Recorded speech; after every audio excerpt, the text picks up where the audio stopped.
Honourable Presiding Member, I wish to make a few comments on the Human Rights Commission as the head comes under this debate under head number 13. You might be aware, Honourable Presiding Member, during the last Parliament, I took part in the debate on this very same head, and I raised certain issues with regards to the Commission, functioning of the Commission and its credibility, because the chairman of the Commission, along with some members, had visited the northern province and had visited and met with members of the families of the disappeared who had been protesting for years. And subsequently, when she and the rest of the members came to Colombo, issued a statement which was completely untrue, which was that the members of the Commission had, after speaking to those victims or victim communities, the victim communities had apparently agreed to compensation.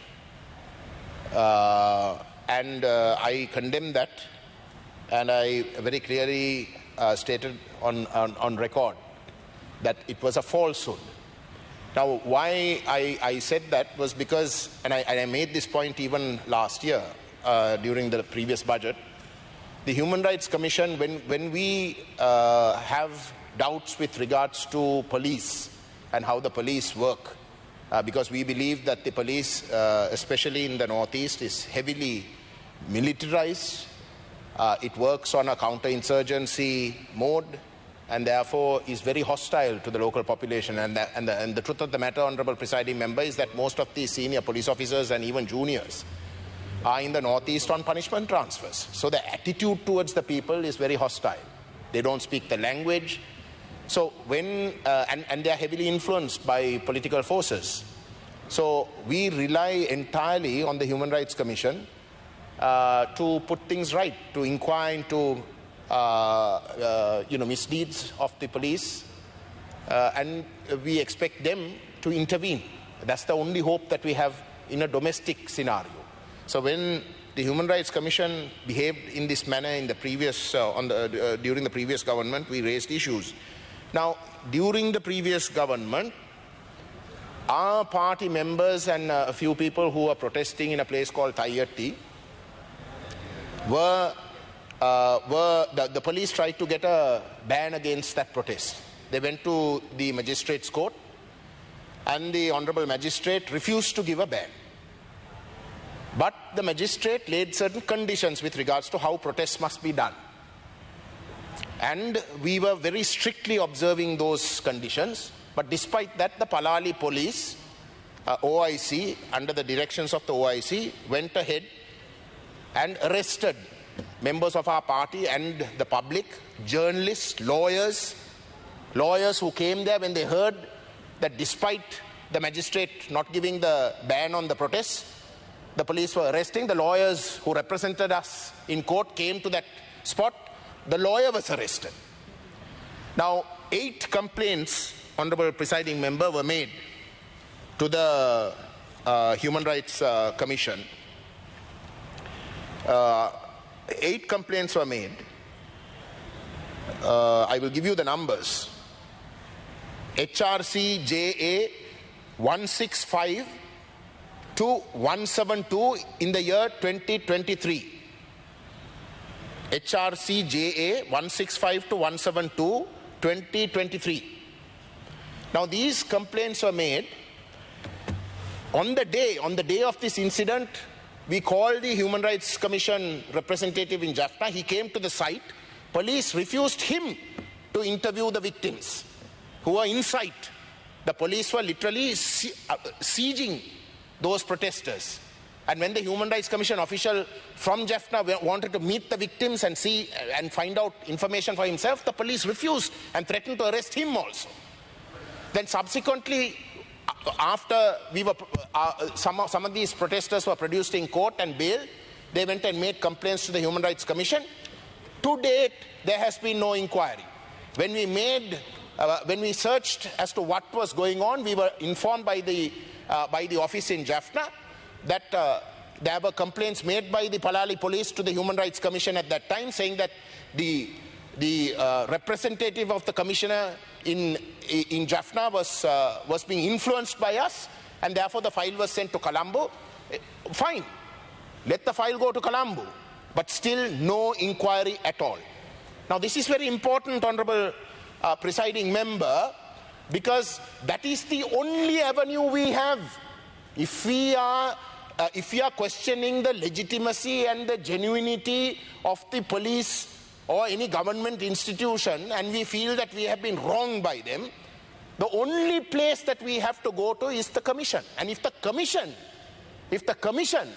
is not behaving in that independent way where they must intervene, regardless of who it is, you must have that inquiry, and if you're not having that inquiry, then it becomes a problem. So this was under the previous government. I urge that this government must emphasize to the Commission that they have the freedom, and in fact the legitimacy to make those investigations and see through those investigations is very important. And if that doesn't happen, Honourable Presiding Member, then we'll have to question every single thing that the government does with regards to accountability. Now the Honourable Foreign Minister in Geneva has gone and made statements. He's spoken seemingly quite progressively, saying that they're very serious about this transitional justice, that they are going to strengthen the officers of the missing persons, strengthen the office of reparations, strengthen the office of national unity and reconciliation. They have said that they are also going to create legally a commission, a Truth and Reconciliation Commission, which will look at wartime incidents and will take things forward. Not a word, though, Honourable Presiding Member, not one word about criminal justice. Now you know that in transitional justice, criminal investigations and prosecutions are probably the most important part of that. If that is not there, everything else that the Honourable Foreign Minister spoke about in Geneva amounts to a cover-up. You are trying to cover up without having prosecutions, without prosecuting people who committed genocide. You are trying to cover it up. That is what is going to end up. And I am saying this with utmost responsibility because on the 27th of August in 2024, the current president had publicly said that there will not be one prosecution against wartime atrocities. He has said it in public several times. So then what are these comments that the foreign minister is making? What he is saying in reality is that there will never be accountability. That it will be covered up. There will be some commission where people go there, they will be asked to cry, people will cry, and then they are supposed to hug and kiss, and then that's it. That's the end of it.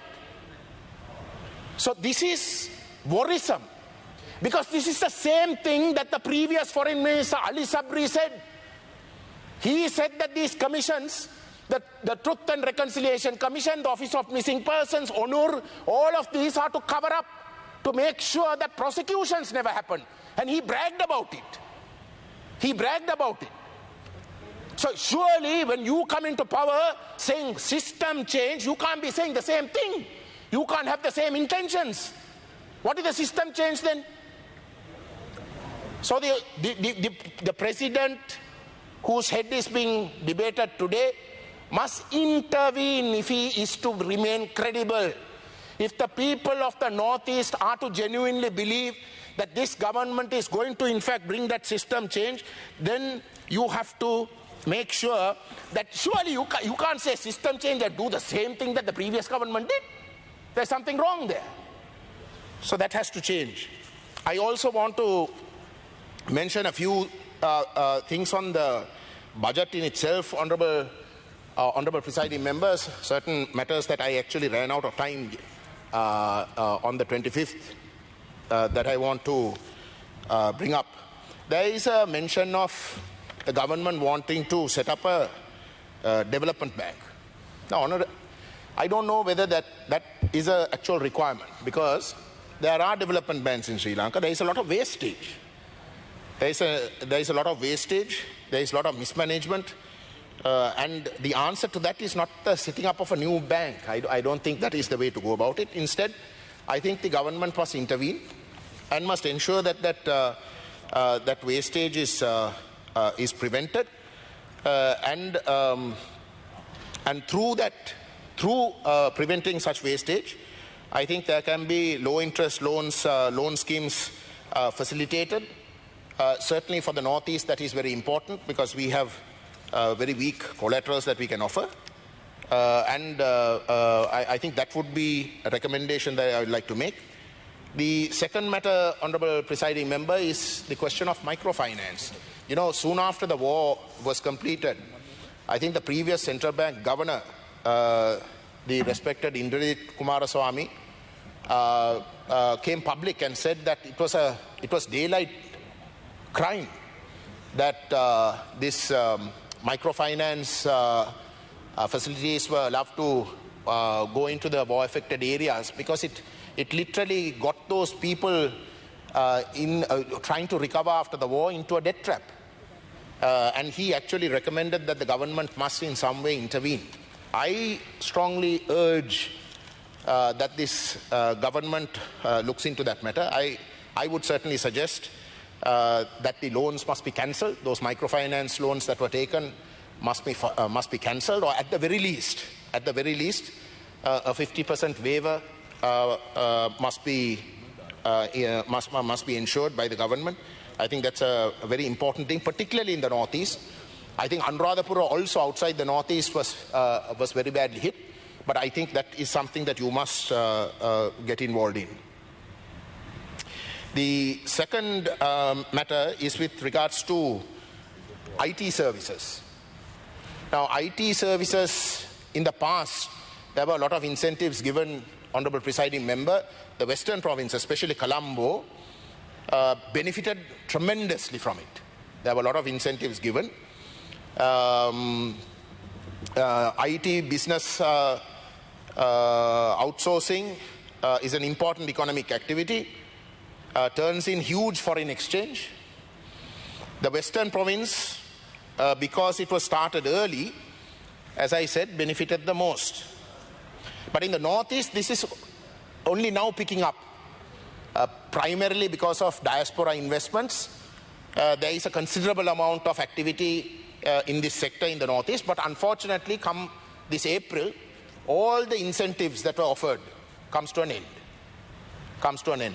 So I again would like to urge this government to ensure that those incentives, in fact, continue. If you don't want to give it to the entire Northeast, at least to the entire country, but at least to the Northeast, because once again, this is why I said in the second reading debate, you have to look at the Northeast in a separate way, because it is a war-affected area. It lags about 30-40 years behind the rest of the country. And if you think that certain policies to be given to the entire country is a waste or you can't be afforded, but at least the Northeast must be seen differently. And this is one sector that is very actively being looked at by the youth and must be certainly strengthened. The one other matter that I wish to state, Honourable Presiding Member, is that with regards to this withholding tax. Now, withholding tax, to my understanding, has increased from 5% to 10%. I don't know how that is going to benefit, because the tendency will be not to save. And the people who are going to be most affected are the elder, the senior citizens. They depend entirely on those savings. And if the tax is increased in this way, with today's cost of living, they will struggle. Certainly in the Northeast.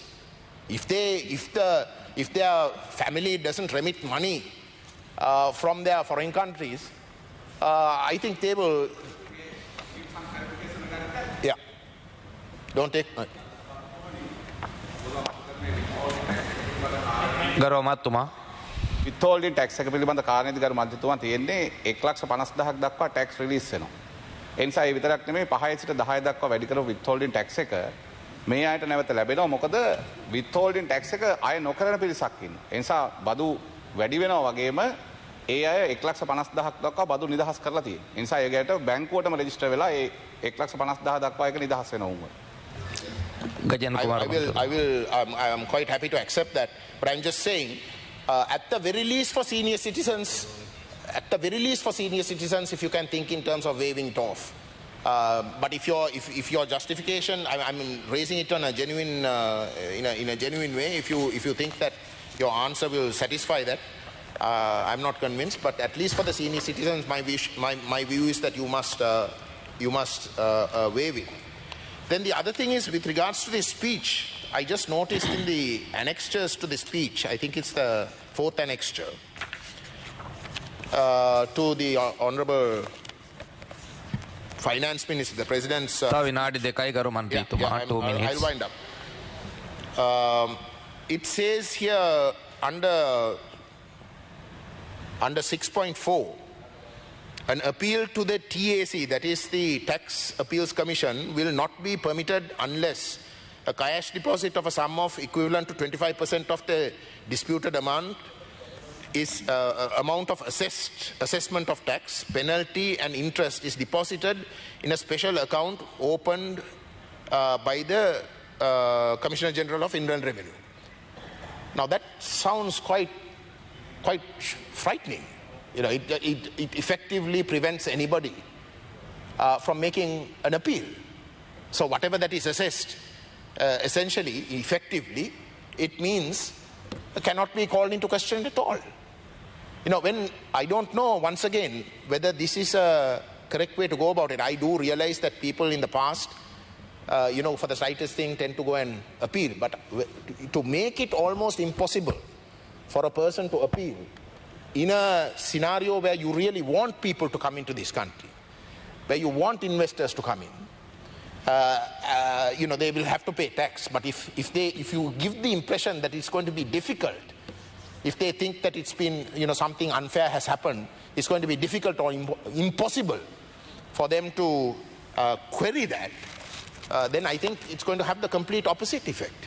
So that is something that also I think you should look at. I also want to refer to paragraph 6.8 of the same Tax Appeals Commission Act. I think these are amendments that you all are thinking in terms of. It's 6.8 says, submission of any evidence that was not previously submitted to the CGIR during the assessment or the administrative review process and taking up new issues which were not taken / disputed during the assessment or the administrative review process during hearing of appeal will not be allowed. I mean, that sounds ridiculous. That you can't, from the initial stage, that you can't at any stage think in terms of introducing new evidence. I mean, I think it is in breach of our own constitution. Because when new evidence is available, which was not available, and a determination has been made, but when this new evidence is taken into account, then the whole determination has to be reversed. And if you are just trying to say that you can't do it, then I think there is something wrong. That is definitely against the notions of natural justice, and I think that is also something that you have to look at, because these are all things that will actually make people go away. Actually, this section 6.8, okay, if this prevails, will make sure corruption gets worse, fraud gets worse, because you will go directly to the person at the very instance and try to get him to do things that you want, and it will actually breed corruption. So I think you need to relook at that. But I certainly want to re-emphasize, Honourable Presiding Member, this government can't go down the path that previous governments went. That was my main point with regards to the budget when we voted against also. All right, our concern is that we have been wronged in the past.